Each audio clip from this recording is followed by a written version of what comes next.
Njerëzit e parë adhurues të idhujve në tokë dhe mbreti i tyre mizor për 900 vjet. 900 vjet të gjata ata jetuan në shirk të madh. Mos i lini zotat tuaj, kur mos lini Wed, Jeguth dhe Nesir. Nuhu, profeti, u dërgua për të shpëtuar njerëzimin nga kjo errësirë. Një profet? Nëse Allahu donte të dërgonte një të dërguar, do të dërgonte një engjëll, jo një njeri. Edhe pse ai është lavdëruar në Kur'an, populli i tij nuk e pranoi. Ata e refuzuan Allahun, refuzuan të braktisin idhujt e tyre. Pse po e ndërton këtë anije? Ku është uji? Ky njeri është i çmendur. Dhe pastaj erdhi ajo ditë, uji shpërtheu nga thellësia e tokës, uji u derdh nga qielli. Atë ditë askush përveç atyre që u ngjitën në anije, nuk mund t'i shputonte zemërimit të madh të Allahut. Shkatërimi më i madh në histori, përmbytja e Nuhut, përmendet në librat e qytetërimeve të lashta.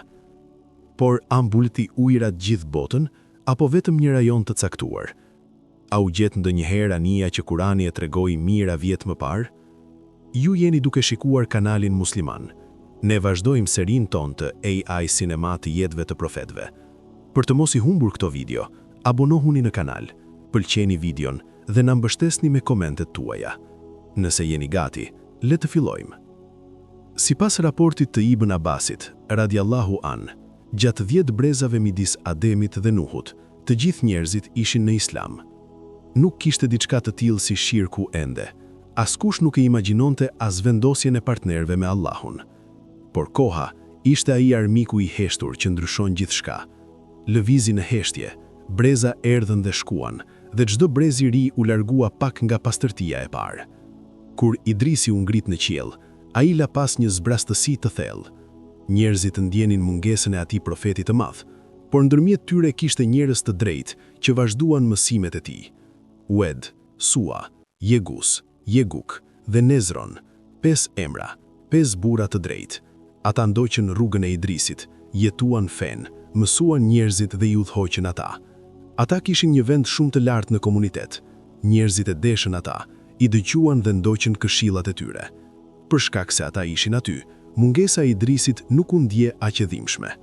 Vitet kaluan, këta njerëz të rëndësishëm dhe të mençur vdiqën. Çdo vdekje la një trishtim të thellë në zemrat e njerëzve. Si mund t'i harrojmë ata? Njerëzit përshpëritën. Ata bën aq shumë mirë për ne, na udhhoqën në rrugën e drejtë. Duhet t'i kujtojmë ata, than ata. Pastaj erdhi ajo ide e qetë. Askush nuk dinte nga kishte ardhur, por tingëllonte shumë logjike. Bëni statujat e tyre, vendosini ato ku ata zakonisht uleshin. Kur t'i shihni, do t'i kujtoni ata. Do të kujtoni mirësinë e tyre, këshillat e tyre, fjalët e dashura. Njerëzit e shikuan njëri tjetrin, duke i arsyeshme, vetëm për kujtim, vetëm për të mos harruar. Jo për adhurim, Allahu e ndaloft, vetëm për t'i kujtuar këta njerëz të drejtë. Dhe statujat e para u bën.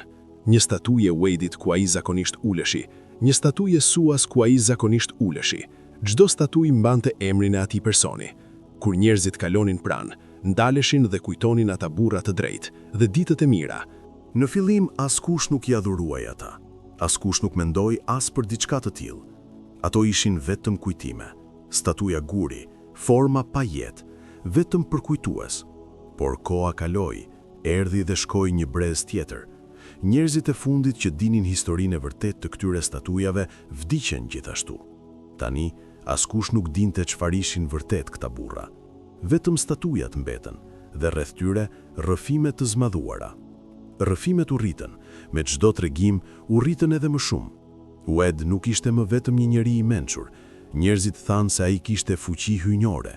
Sua dhe Jegus gjithashtu, thanë se mund të sillnin edhe shi. Kështu filloi. Ngadalë, në heshtje, disa njerëz filluan të binin përpara statujave. Disa bën oferta, disa shpresonin për ndihmë prej tyre. Shejtani, buzëqeshi në heshtje. Plani i tij kishte funksionuar. Shirku i parë në historinë njerëzore u lind kështu. Ndërsa brez pas brezi kaloi, gjërat u bën edhe më keq. Tani çdo fis kishte idhullin e vet. Vullnetar kujdeseshin për idhujt dhe mblidhnin ofertat e njerëzve. Njerëzit tani besonin se këto statuja bartnin fuqi hyjnore. Allahu nuk mund të shihej, por këto statuja ishin pikërisht pranë tyre.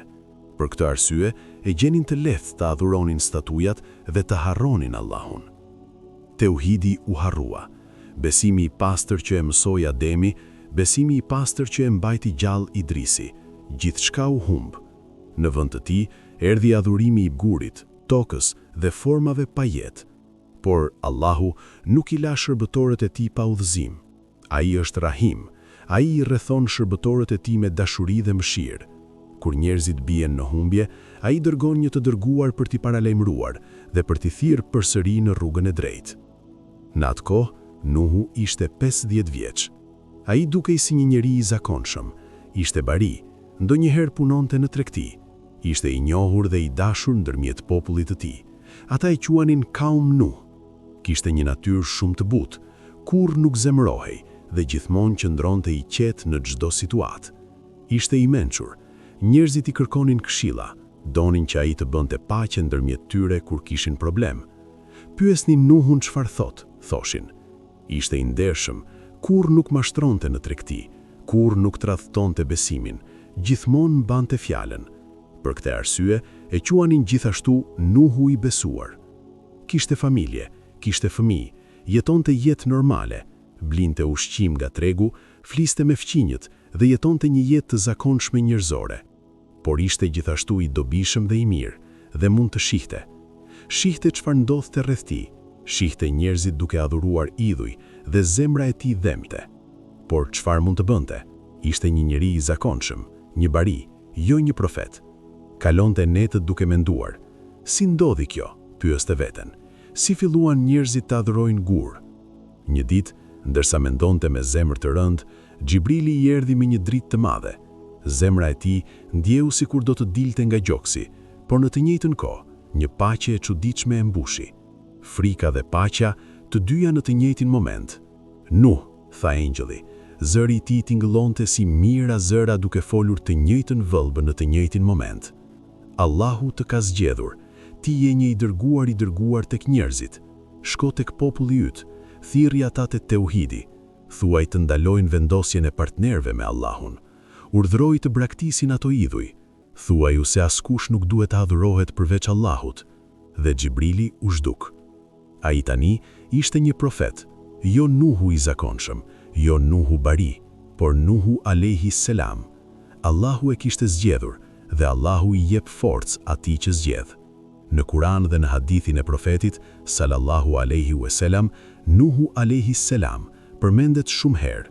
Surja e 71 e Kur'anit mban emrin e tij dhe tregon luftën e tij të teuhidit nga fillimi deri në fund. Si i dërguar i rinovuar i Allahut, ai filloi duke ftuar familjen e tij të ngushtë. Ky ishte hapi më natyral dhe njëkohësisht më i vështirë, sepse kur një person flet me ata më të afërt, refuzimi dhemb më thellë dhe pranimi sjell gëzimin më të madh. Fillimisht i tregoi gruas së tij se Allahu e kishte zgjedhur atë si profet, e thirrri në të vërtetën, shpjegoi se idhujt nuk mund të sjellin asnjë dobi dhe se duhet të kthehen vetëm tek Allahu, por gruaja e tij nuk e pranoi këtë thirrje. Zemra e saj ishte bërë fort nga zakonet e vjetra të fisit dhe presioni i njerëzve rreth saj. Dinte se Nuhu ishte i ndershëm, por megjithatë nuk ju nënshtrua mesazhit të tij. Kjo u bë një trishtim i thellë për Nuhun. Kishin ndarë një shtëpi për shumë vjet, por ajo nuk u kthye në të vërtetën. Kurani e thot qartë se ajo nuk besoi, por Nuhu nuk e braktisi atë dhe nuk hoqi dorë. Për shumë vjet ai vazhdoi ta ftonte me durim. Sa herë që e ftoi në fenë e Allahut, ajo gjithmonë qëndroi e largët. Lufta e Nuhut tregoi se sa e fortë është durimi i një profeti. Edhe nëse familja e tij më e afërt e refuzoi, ai sërish nuk hoqi dorë nga thirrja e të vërtetës. Ai gjithashtu ftoi familjet e tij. Sam, Ham dhe Jafes pranuan fjalët e babait të tyre. Besuan në ndershmërinë e tij, por një nga djemtë e tij zgjodhi të qëndronte pranë liderëve të fuqishëm të fisit. Ai refuzoi thirrjen e Nuhut dhe u ndiej i shqetësuar nga mesazhi i teuhidit i babait të tij. Kurani thot qartë se ai nuk besoi dhe se u shkatrua bashkë me mosbesimtarët. Kjo i theu zemrën Nuhut, nga njëra anë gruaja e tij, nga ana tjetër djali i tij. Testi më i vështirë i misionit të tij ishte brenda shtëpisë së tij, por ai nuk hoqi dorë. Vazhdoi të thërriste popullin e tij, familjen dhe ata rreth tij tek e vërteta me durim. Në muajt e parë ishte i kujdesshëm. Shkoi tek njerëzit e besunte një nga një mik, një fqinj, një jafërt: "O vlla, mos adhuroni këta idhuj, ata nuk mund t'ju ndihmojnë. Adhuroni Allahun, ai është një, nuk ka partner." Disa njerëz dëgjuan, vetëm disa, por kishte të tillë: një sklav, një i varfër, dikush i vetmuar. Ata që besuan ishin nga grupet më të ulta të shoqërisë. Të pasurit, të fuqishmit dhe krerët nuk dëgjuan. Vetëm flas të vërtetën. Këta idhuj janë gur që i gdhendët me duart tuaja. Ata nuk mund të shohin, nuk mund të dëgjojnë, nuk mund të dëmtojnë dhe nuk mund të sjellin dobi. Salla u mbush me zhurma zemërimi. "Turp mbi ty," tha Dermasili. "A mohon Zota tan? A largohesh nga rruga e paraardhësve tan? Unë po largohem jo nga rruga e paraardhësve, por nga gabimi i paraardhësve. Dhe ju ftos gjithashtu të ktheheni tek Allahu. Nuk ka Zot tjetër përveç ti. Kush mendon se je?" bërtiti një nga krerët. "Ti je njeri si ne, çfarë të bën të veçantë?" "Allahu më zgjodhi," tha Nuhu. "Ai më dërgoi si profet." Salla shpërtheu në të qeshura për të çmuese dhe fyese. "Një profet?" tha Dermasili. "Ti je bari, si mund t'jesh profet?" "Po," tha Nuhu me zë të fortë. "Dhe të them, kthehuni tek Allahu, braktisni idhujt, besoni në teuhid. Nëse nuk e bëni, fundi i tmerrshëm që paraardhësit tuaj hasën varr do t'ju vijë edhe juve." Dermasili ngriti dorën. Rojet e rrahën pa mëshirë. Nuhu ra në tokë, por nuk u ankua, nuk qau. Vetëm një lutje doli nga buzët e tij. "O Zoti im, më jep durim." Nuhu doli nga pallati duke u lëkundur. Trupi i tij dhembte dhe çdo hap sillte dhimbje, por shpirti i tij nuk ishte mundur. Vitet filluan të kalonin. 1 vit, 5 vjet, 10 vjet dhe 50 vjet. Nuhu nuk ndaloi. Çdo ditë, çdo orë, çdo minutë, ai vazhdoi të thërriste popullin e tij. Ndonjëherë dikujt që takonte në rrugë natën, ndonjëherë në treg në mesditë, ndonjëherë gjatë vizitës në shtëpinë e dikujt, ai shfrytëzoi çdo rast. Por çdo thirrje vetëm shtonte rezistencën e tyre. Vitet kaluan, qindra vjet. Breza të rinj u rritën ndërsa Nuhu vazhdonte t'i thërriste. Nuhu u fol edhe këtyre brezave të rinj, të njëjtat fjalë, të njëjtat paralajmërime, të njëjtat lajme të mira. Por ata gjithashtu refuzuan të dëgjonin. "Ky njeri," than ata, "i foli edhe baballarëve tan. Ata nuk besuan. Pse duhet ne?" Ndonjëherë Nuhu u thot atyre: "Baballarët bëjnë gabime. Mos e përsëritni gabimin e baballarëve tuaj." "Apo fyesh paraardhësit tan?" bërtitën ata. Nuhu me durim tha: "Po përpiqem t'i shpëtoj ata. Bën një gabim, por ju ende keni kohë. Mundeni të ktheheni." Nuk dëgjuan. Çdo brez i ri ishte më kokfort se ai më parshmi, më mizor, më i pakujdesshëm. Kushdo që e ndihmon atë, do të ndëshkohet. Vitet kaluan derisa arritën 900 vjet. Një ditë, Nuhu alayhi selam u trondit nga një mesazh i rënd që solli Xhibrili. Gjykimi ishte tani afër. Allahu i tremoi Nuhut këtë vërtet: "O Nuh, nga populli yt askush tjetër nuk do të besojë përveç atyre që kanë besuar tashmë. Mos u mërzit për atë që bëjnë." Ky ishte një pikthese. Nuhu ngriti duart drejt qiellit. Këtë herë duaja e tij nuk ishte për udhëzim, por që toka të pastrohej. Zëri i tij mbarte peshën e 9 shekujsh dhimbjeje. "O Zoti im, mos lër mbi tokë asnjë mosbesimtar gjallë, sepse nëse i lë ata, do të mashtrojnë shërbëtorët tuaj dhe do të lindin vetëm fëmijë të korruptuar dhe mos mirënjohës." Qiejt u dridhen me këtë dua dhe erdhi urdhri: "Ndërto anijen nën syt tan dhe sipas shpalljes son." Nuhu mori shpatën e tij, ktheu shpinën nga qyteti dhe ec drejt atij kodri të thatë, larg uajit, ditë larg detit. Vetëm 80 besimtarët dhe djemtë e tij lojal ishin me të. Kejnani shtëndroi pas, duke festuar në pallatin e ndritshëm të Nevlinit. Asnjëri prej tyre nuk kuptonte se çdo goditje e spatës së Nuhut ishte duke numëruar rënjen e tyre. Shpallja ishte erdhur, fjalët kishin mbaruar, veprimi kishte filluar. Nuhu alayhi selam nuk shkonte më në sheshe apo përpiqej të debatonte me të mjerët për orë të gjata. Njerëzit thanë: "Nuhu në fund hoqi dorë, çmenduria e tij u kthye brenda." Por në të vërtetë, Nuhu kishte filluar të ndërtonte arkitekturën e gjykimit të tyre. Urdhri i Allahut ishte i qartë. Ndërto anijen nën sytë tanë, por nuk kishte dru, nuk kishte timber. Nuhu shkoi në tokat e thata jashtë qytetit dhe mbolli fidane, jo pemë normale, por pemë të forta të njohura si lis indian, rezistente ndaj ujit, kalbjes dhe kohës. Populli i tij qeshi përsëri. Shikoni tani, u bë fermer, po mbjell pemë që nuk do të rriten as në jetë gjatësinë tonë. Nuhu qëndroi i durueshëm për 40 vjet. Po, 40 vjet të gjata ai priti që pemët të rriteshin. Gjatë kësaj kohe, populli u bë edhe më rebelues. Mizoria e tyre arriti qiellin, dhe ndërkohë që Nuhu u ishte pemët, lotet e tij binin në tokë. Çdo fidane po rritej për përmbytjen e ardhshme. Kur pemët u bën në fund të mëdha, Nuhu mori sapatën e tij përsëri. Me besimtarët filloi t'i priste, dhe shpejt ai kodri i shkret u kthye në një kantier ndërtimi. Xhibrili alayhi selam erdhi personalisht dhe i mësoi Nuhut planet e anijes. Kjo nuk ishte një shpikje njerëzore, ishte një strukturë e projektuar nga urtësia hyjnore. Kur kila e anijes u shfaq, ata që e pan mbetën pa frymë. Gjatësia e saj ishte 300 kubit, rreth 150 deri 200 metra.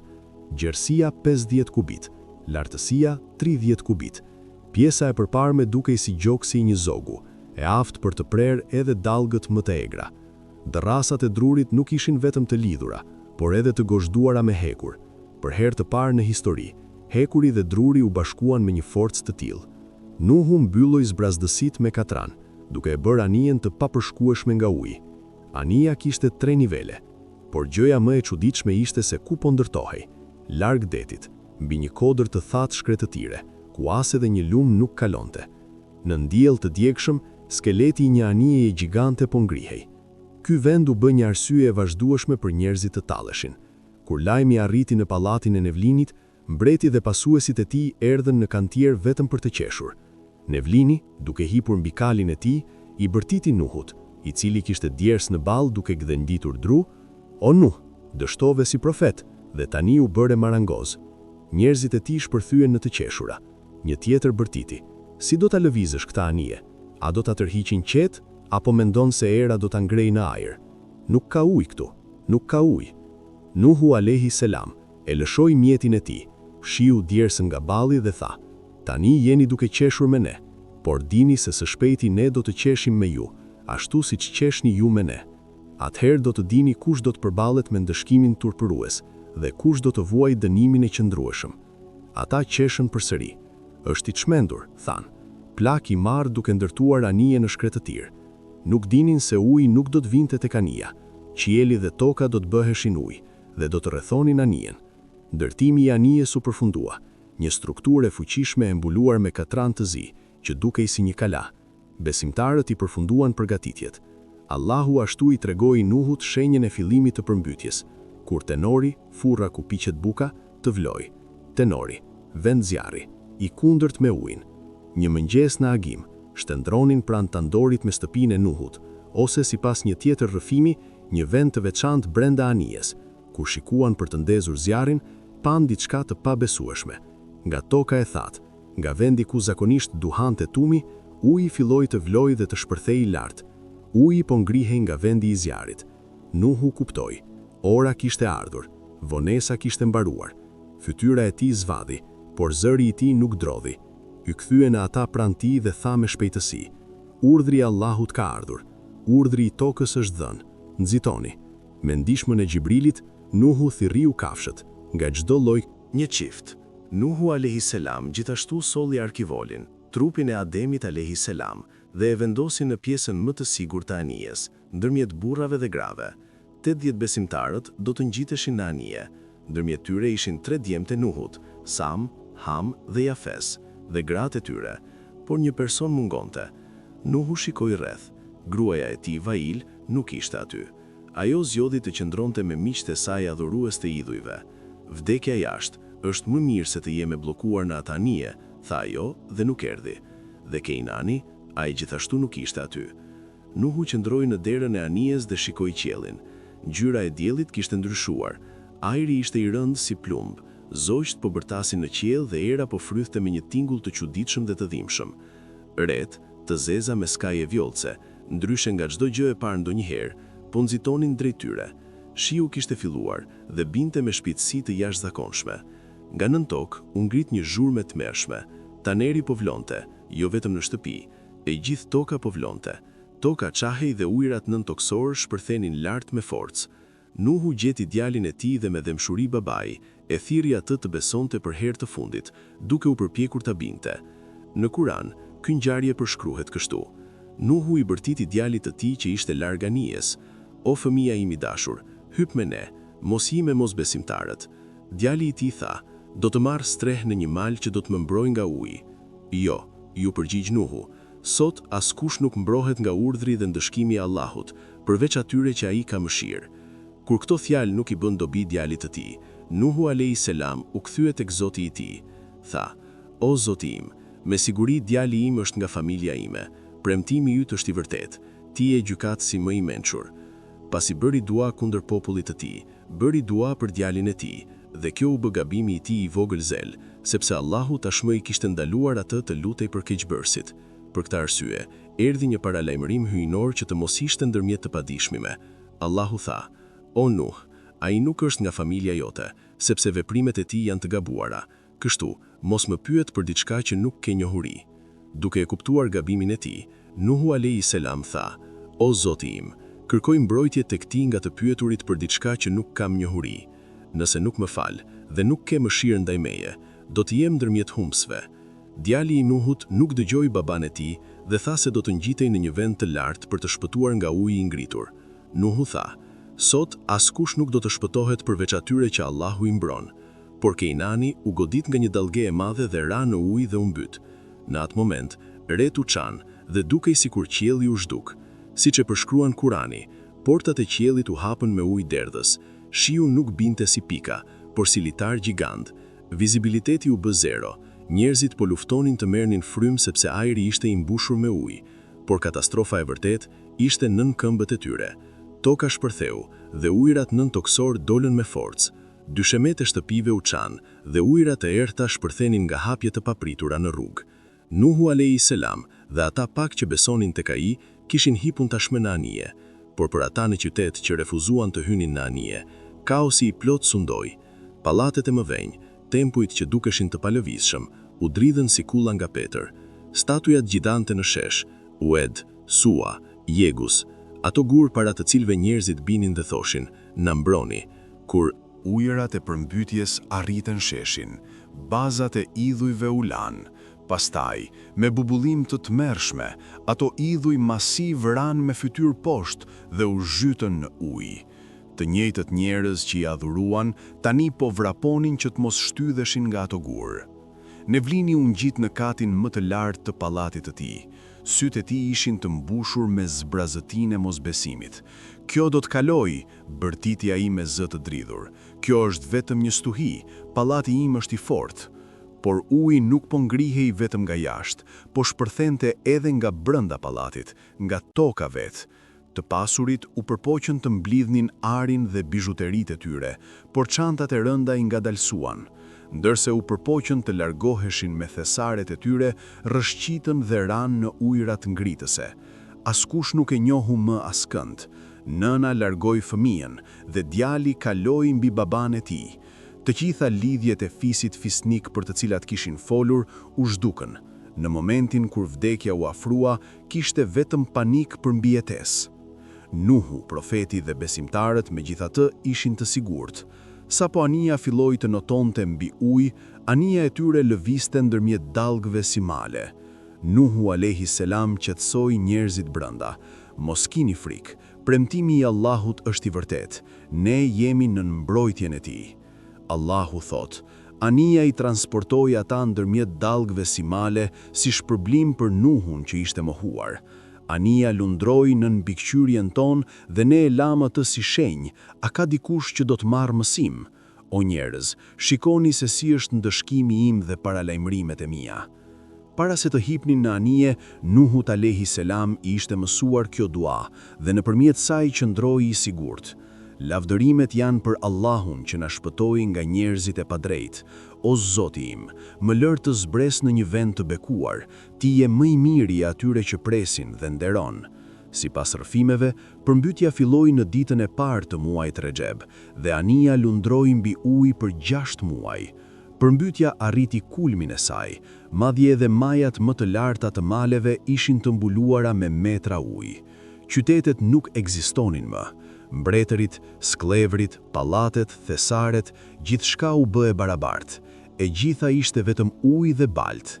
Në tokën ku jetoi Nuhu nuk mbeti asnjë person gjallë, përveç atyre brenda anijës së drurit. Jashtë ishte vetëm fishkëllimi i erës dhe goditja e ujit, një heshtim i tmerrshëm, heshtimi i vdekjes. Anija megjithatë vazhdoi të notonte ndërmjet dallgëve si male në mbikëqyrjen e Allahut. Brenda anijës, besimtarët ishin në sejdë falënderimi.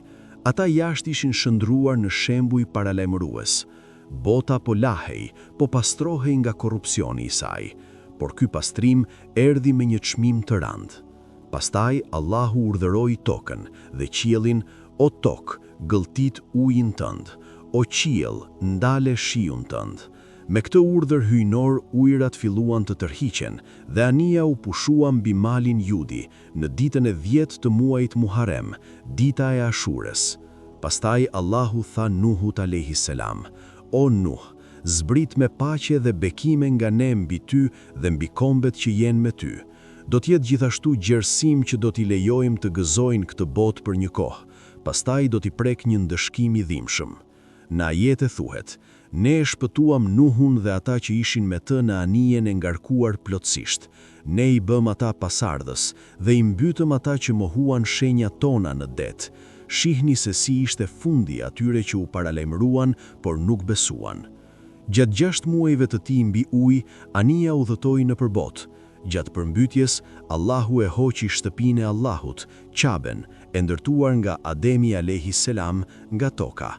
Pasi Nuhu alayhis salam u largua nga anija, ai themeloi një vend banim të quajtur Seman, në malin Judi.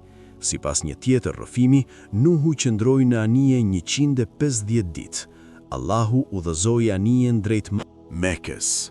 Ajo rrotulloi Qaben për 40 ditë dhe pastaj u drejtua drejt malit Judi, ku u ndal.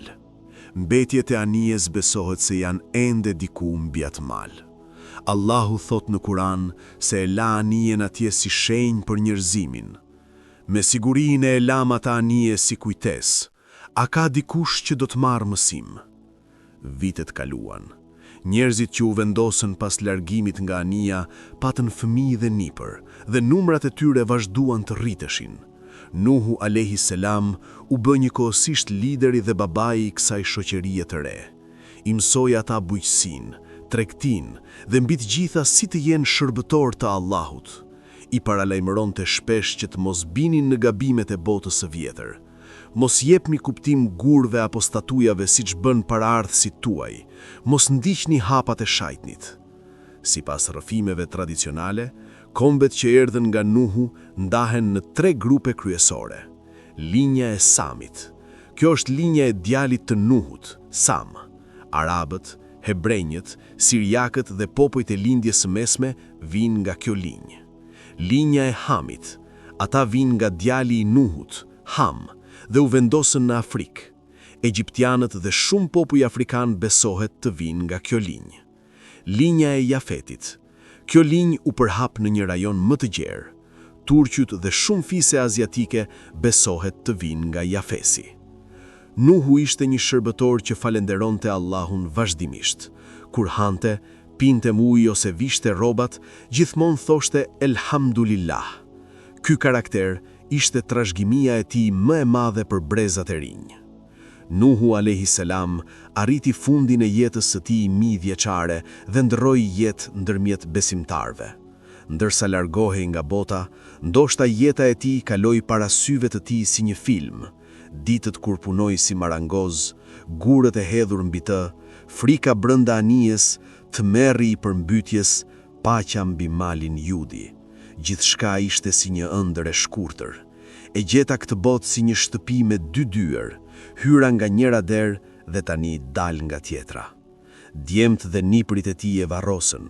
Vendi i saktë i varrosjes nuk dihet, disa thon Cizre, disa thon Maka, disa thon Nechef, por vendi i tij i vërtet i pushimit ishte në zemrat e besimtarëve.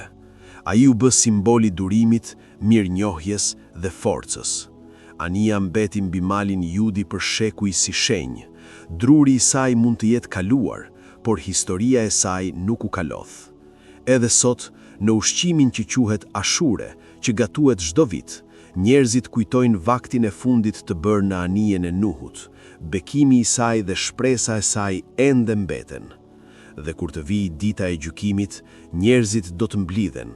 Nuhu alayhi salam do të thirret. A e dorëzove mesazhin? Do t'i pyesin. Populli i tij do të thotë jo, duke u përpjekur ta mohojnë. Por umeti i Muhamedit sallallahu alaihi wasallam do të dëshmojë. Po, Nuhu e dorëzoi mesazhin, ne e lexuam në librin ton dhe besuam. Paqja qoftë mbi Nuhun. Historia e përmbytjes së madhe nuk mbaroi në këmbë të malit Judi. U bë në vend të kësaj një mister dhe një kërkim që zgjati mijëra vjet. Njerëzimi gjithmonë u pyet për anijen e paraardhësit të tyre, Nuhut, këtë djepi të shpëtimit. Ku janë ato dërrasa druri? A u kalodhën apo po presin nën akull për ditën e fundit? Por a janë këto të vërteta histori? Çfarë thonë të dhënat historike? A ishte reale përmbytja dhe a jetoi vërtet Nuhu? Në burimet sumeriane dhe babiloneze, eposi i Gilgameshit përmend Utnapishtimin, një njeri që merr një paralajmërim hyjnor dhe mbijeton nga një përmbytje duke ndërtuar një anije. Për shkrimet e përgatitjes së anijes, ditët e përmbytjes dhe pushimi i anijes mbi një mal ngjajnë ngushtë me historinë e Nuhut, edhe pse versionet e mëvonshme u ndryshuan nga politeizmi, tema kryesore, një katastrofë e madhe uji, u ruajt. Historitë ngjashme shfaqen në tekstet e lashta indiane.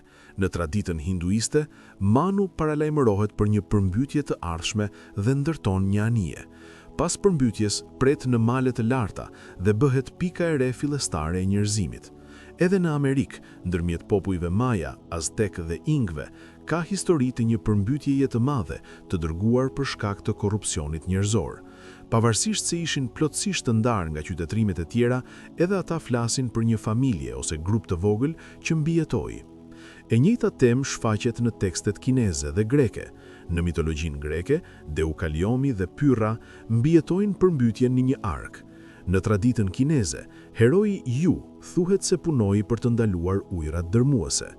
Prania e historive kaq të ngjashme në kaq shumë kultura sugjeron se njerëzimi kujton një katastrofë të madhe në të shkuarën e tij të lashtë.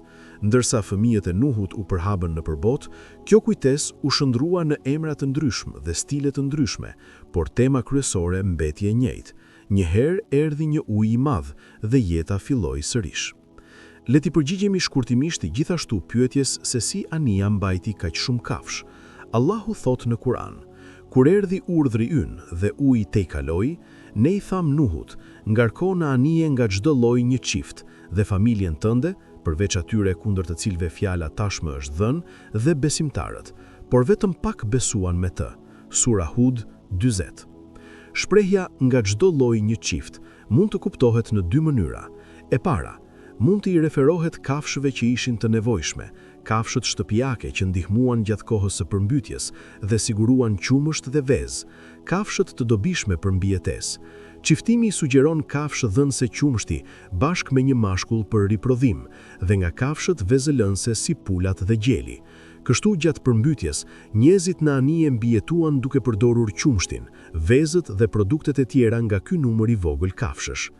Pyetja e dytë: a mbuloi uji gjithë botën apo vetëm rajonin e Nuhut?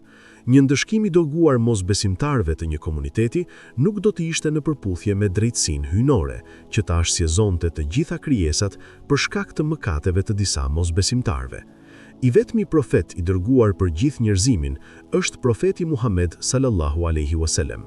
Për këto arsye, shumë dietarë thonë se përmbytja ishte e kufizuar në rajonin ku jetonte Nuhu dhe se kafshët që sollën në anije ishin thjesht kafshët shtëpiake nga ferma e vet Nuhut. Në këtë video, kemi përfunduar historinë epike 8 pjesëshe të Nuhut alayhi salam, nga vitet e thirrjes së popullit të tij deri te ndërtimi i anijes, nga terreri i përmbytjes deri tek gjurmët e saj në përbot. Inshallah kjo video ju ndihmoi të gjeni njohurinë e thellë dhe detajuar që kërkonit për profetin Nuh. Ju lutem nuk harroni të abonoheni në kanal nëse nuk jeni abonuar ashtashëm. Ne punojmë shumë fort për videot tona, kështu që ju lutem pëlqeni videon, lini një koment dhe ndaheni me të dashurit tuaj.